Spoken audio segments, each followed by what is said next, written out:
Du 27 janvier au 25 mai 2025, l'œuvre d'Ernest Ducu s'invite au prestigieux Louvre Abu Dhabi, en collaboration avec le musée du Quai Branly, Jacques Chirac, dans le cadre de l'exposition Rois et Reines d'Afrique, formes et figures du pouvoir. Une invitation à plonger dans l'histoire, les symboles et les héritages qui façonnent le continent africain. L'une des pièces phares de cette exposition est Spiritual Brotero d'Kurumatawa Lab, une œuvre monumentale de 243 cm x 100 cm créée en 2014. Dans cette création, Ernest Ducu propose une réflexion sur la fraternité humaine, inscrivant son travail dans une recherche permanente de dialogue entre les cultures, les époques et les dimensions du visible et de l'invisible. Cette symbolique trouve une résonance toute particulière dans le cadre d'une exposition qui ambitionne de mettre en lumière l'excellence technique et la créativité des civilisations africaines tout en explorant leur influence sur l'art contemporain. Une signature unique au carrefour des disciplines. Formé à l'INSAC d'Abidjan et enrichi par des études à l'ANSAD de Paris, ainsi qu'à l'Université Paris 1 Panthéon-Sorbonne en esthétique et sciences de l'art, Ernest Ducu cultive une approche multidisciplinaire. Diplômé architecte des PLG de l'École d'architecture de Paris La Défense, il tisse une relation intime entre matière, forme et concept.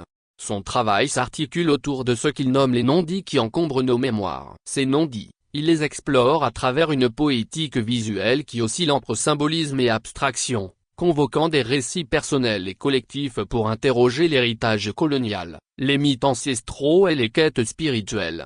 Entre visible et invisible, le chant des bosons. Depuis plusieurs années, Ernest Ducu s'intéresse à la problématique de l'invisible et de l'invisible, une thématique qui traverse l'ensemble de son travail. Il convoque des énergies subtiles, inspirées notamment du chant des bosons, ces entités mystiques présentes dans les traditions africaines. Ses œuvres deviennent ainsi des portails vers un dialogue avec l'au-delà, tout en incarnant des interrogations sur l'identité, la mémoire et la transcendance.